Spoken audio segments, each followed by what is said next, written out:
Assalamualaikum warahmatullahi wabarakatuh. Saudara-saudaraku yang dirahmati Allah subhanahu wa ta'ala dimanapun berada, semoga selalu dalam rahimnya Allah subhanahu wa ta'ala. Hadirin semulakan, mungkin dari kita sudah sejauh yang kita pikirkan, sudah sejauh yang kita rasakan, atau sejauh yang kita lepaskan semuanya, segala ikhtiar daripada doa juga dilepaskan segala-galanya hanyalah kudrah dan iradahnya Allah. Maka hadirin semulakan Allah subhanahu wa ta'ala, namun perlu kita tekankan, perlu kita ikhlasun niyah, artinya tasihun niyah, memperbaharui lagi niat. Karena jangan sampai sebelum kita belajar itu niatnya lurus, namun di pertengahan ini kadang bengkok lagi, pas di terakhirnya juga kadang bengkok lagi. Jadi makanya sifat daripada para sahabat itu adalah tasihun niyah atau ikhlasun niyah, senantiasa memperbaharui daripada niatnya, baik itu sebelum beramal, ketika sedang beramal, dan setelah beramal diperbaiki. Contoh, saya ini sebelum beramal sedekah ilahi anta maksudi, kemudian pas mau berjalan sedekahnya itu, berjalannya itu amal itu, ilahi anta maksudi, diperbaiki lagi. Kemudian setelahnya itu baru diperbaiki lagi. Ikhlasun niyah, tashihun niyah, memperbaiki niat, memperbaharui niat, terus diperbarui niat itu. Artinya bukan kita yang berniat di situ. Ini hakikatnya kita sudah tahu ya. Artinya ya siapalah yang berniat kalau bukan Nur Muhammad Rasulullah SAW. Jadi hakikatnya yang berniat itu Rasulullah, yang ikhtiar Rasulullah. Karena Rasulullah ini adalah tajalli daripada Allah Subhanahu wa ta'ala. Bukan Allah tapi tajalli, tiada lain. Hadirin semulakan Allah Subhanahu wa ta'ala, maka dari itu ketika sebelum beramal, ketika sedang beramal, dan setelah beramal hendaknya diperbaharui niat itu.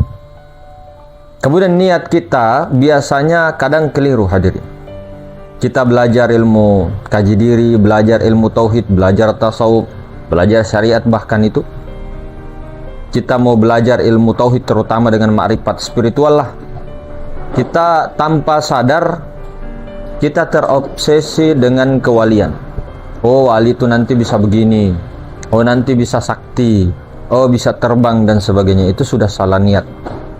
Itu sudah salah niat, salah jalur hadirin. Kalaupun Allah Subhanahu wa ta'ala mau mengangkat seorang insan itu, seorang manusia itu menjadi walinya, kekasihnya, maka itu bonus hadirin. Apa kata ulama-ulama tasawuf zaman dulu yang ketika syakar ini masalah rasa ya zauq. Seandainya pun Allah ta'ala ridho saya di dalam neraka, di dalam api yang menyala-nyala, kalau Allah ta'ala ridho saya di situ, maka saya juga ridho kepada Allah Subhanahu wa ta'ala. Inilah prasangka yang luar biasa seorang hambanya kepada Tuhan. Nah, sementara kita juga selain daripada niat yang salah itu, niat yang keliru itu, kita juga niatnya begini, menyempurnakan daripada ilmu spiritual itu hanya untuk kepentingan kita sendiri. Nah, itu juga sudah melenceng. Kemudian bedanya ulama-ulama kita dahulu, guru-guru kita dahulu itu, beliau-beliau itu berniat belajar ilmu tauhid, belajar ilmu tasawuf, belajar ilmu ma'rifat untuk menyempurnakan dia punya syariat, muamalahnya, muasyarahnya, ibadahnya, akhlaknya, semua disempurnakan. Belajar itu tadi, belajar adab, ilmu tasawuf kan adab. Kalau kita tidak belajar ilmu tasawuf, ilmu saja, artinya teori saja, ilmu saja tapi tidak punya adab, untuk apa? Sementara adab itu di ilmu tasawuf, Pak. Kalau ilmu tauhid saja, ilmu syariat saja, tidak ilmu tasawuf, tidak bisa orang bagaimana itu tahu adab itu, tidak tahu. Tidak tahu kita adab kepada baginda Nabi, tidak tahu kita adab kepada orang tua rohani kita, baginda Nabi, tidak tahu kita adab kepada guru kita, tidak tahu adab kepada kedua orang tua kita dan sebagainya. tidak tahu kepada hewan, tidak tahu adabnya kepada masuk kamar mandi, keluar kamar mandi, adab makan, adab tidur, itu kan adab semua itu. Itu diatur sedemikian rupa di dalam ilmu tasawuf itu, hadirin semulakan. Nah, kemudian adab-adab berzikir, adab-adabnya menyebarkan daripada zikir-zikir itu, ada izinnya apa tidak dan sebagainya. Apakah kita hanya mencuri-curi keilmuan?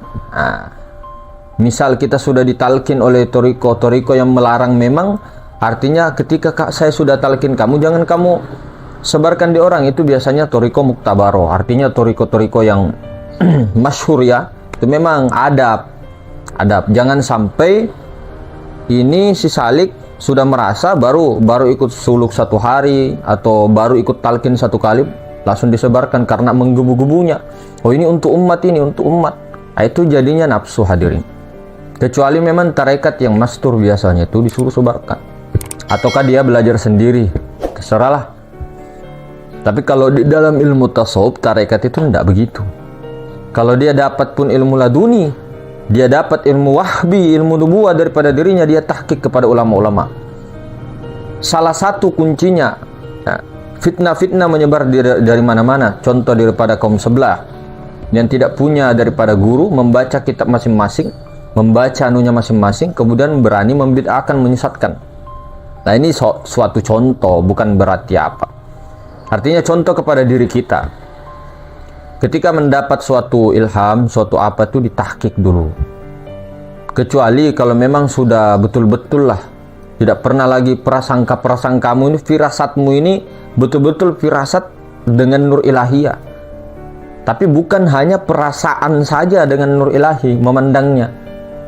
Sehingga apa yang kita firasati salah, apa kita prasangkai salah, apa kita sangka-sangkakan salah, semua salah. Oh, saya menurut sir saya ini.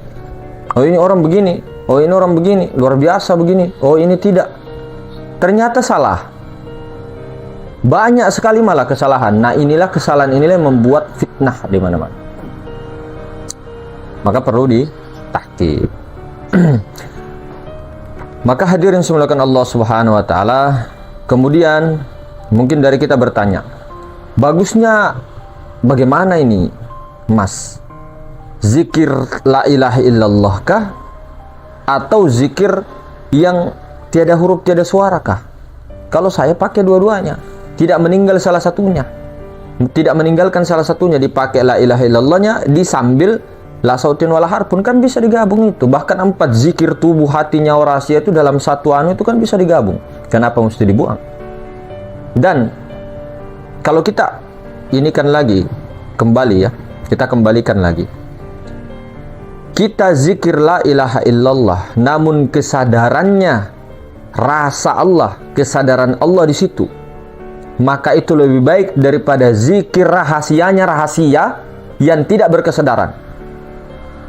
Saya ulang.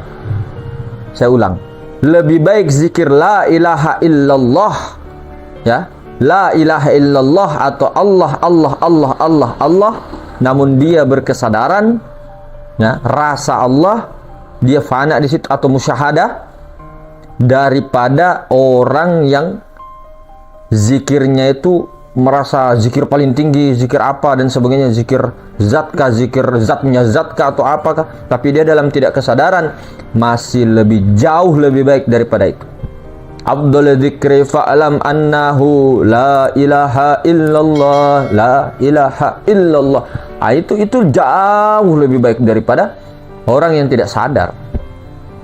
Contoh mengatakan la wujuda illallah, atau hu, atau huwa, atau tapi tidak sadar, fokus ke zikir. Kita bukan fokus ke zikirnya, fokus ke yang punya zikir. Sama juga itu orang yang mengucapkan Allah, tapi menghayal kemana-mana. Kalau dalam ilmu hakikat diterima apa tidak itu? Tidak. Dalam ilmu syariat ya kita tahu berapa anu kan, tahulah. Tapi dalam ilmu hakikat tidak. Karena kenapa? Yang mana yang diingat? Nah, contohnya seperti itu. Jadi lebih bagusnya, lebih hati-hatinya empat-empatnya dipakai. Artinya biar kita zikirnya Allah, Allah kemana-mana, Allah, Allah, Allah, Allah. Tapi sadarnya sudah al-muntahi, tingkat tinggi. Sadarnya sudah kesadaran sir di situ, kesadarannya Allah. Tidak ada yang dipandang, tidak ada yang memandang, hanya Allah. Yang dipuji hanya Allah, yang dipuji hanya Allah, yang memuji hanya Allah. Yang sholat siapa? Nah, kalau dikatakan dalam hakikat, siapa lagi yang sholat kalau bukan Allah Ta'ala? Kalau hakikat sebenarnya loh. Cuma tidak bisa dikatakan. Kalau dikatakan kan tidak mungkin. Masa Allah yang sholat? Masa Allah yang berdiri ruku dan sebagainya? Nah, dalam ilmu keilmuannya, Nur Muhammad Rasulullah itu yang sholat. Maka ketika sholat, panakkan diri kepada Rasulullah. Ketika rukun kolbi dengan rukun fi'il itu Rasulullah. Rukun kolbi, rukun qauli dengan rukun fi'li itu Rasulullah. Kalau rukun kolbinya itu sir, di balik Rasulullah itu yang memandang. Nah, kita duduknya di situ, di sirnya itu, di rukun kolbi itu, yang memandang itu, jadi CCTV itu.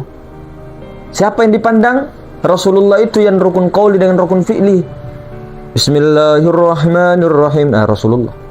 Alhamdulillahi rabbil alamin, arrahmanir rahim, maliki yaumiddin, iyyaka na'budu, sampai selesai. Rasulullah.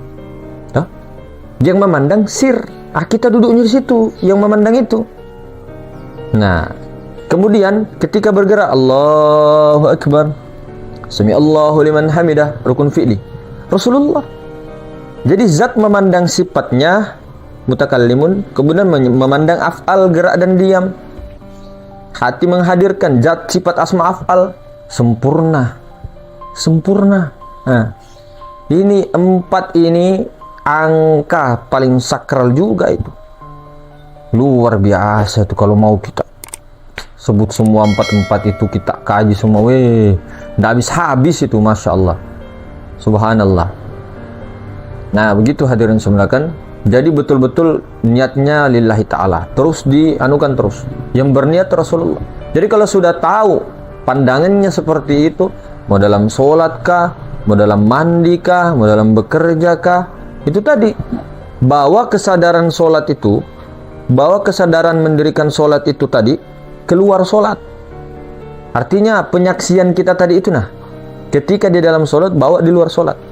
Itulah sholat daim. Sholat daim itu bukan hanya di napas, bukan hanya di napas. Artinya percuma juga zikir hu Allah, hu Allah, hu Allah, baru tidak tahu yang mana ini hu Allahnya.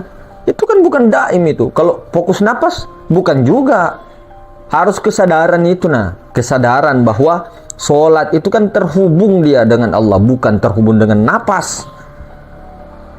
Itu kan penghubung saja. Zikir daim kah, sholat daim kah? Sholat daim itu yaitu tadi, sholat secara terus menerus. Bagaimana? Seperti tadi, sir menyaksikan Rasulullah terus-terus, atau Rasulullah menyaksikan sir. Nah, itu yang dikatakan sholat. Kalau itu terhubung terus menerus, itulah sholatun daimun, ala sholatihim daimun, sholat secara terus menerus. Tapi kita ini masih belajar bagaimana kesadaran dalam mendirikan sholat 5 waktu ini kita bawa keluar sholat. Di dalam sholat ada rukun kolbi, di dalam rukun qauli, rukun fi'li. 3 rukun itu kita bawa terus kemana-mana. Kita duduknya di mana? Di rukun kolbi. Rukun kolbi kita duduknya. Kitanya di situ hancur. Yang ada sir itulah rukun kolbi itu. Kesadaran itunya, hadirnya sadar itu. Yang mana dipandang? Rasulullah itu. Qauli dengan fi'li itu. Memandang kepada diri dan seluruh semuanya. Ketika ada berbicara, oh iya, oh Rasulullah, oh iya. Yang bergerak, gerak dan diam, af'al. Oh, enak. Ini begitu tadi. Jadi daripada zikir tinggi-tinggi tapi rasanya rasa rendah, artinya rasa-rasa kulit, mending zikir kulit tapi rasa-rasa isi. Ya, ada lagi istilah kan? Artinya lebih baik zikir kulit tapi kena isinya daripada zikirnya berisi tapi ternyata kulit. Nah, seperti itu hadir. Maka mungkin begitu saudara-saudara, mudah-mudahan kita dipahamkan Allah Subhanahu wa taala pertemuan kita. Yang kurangnya dimaafkan semuanya. Sehat selalu dalam lindungan Allah Subhanahu wa taala. Assalamualaikum warahmatullahi taala wabarakatuh.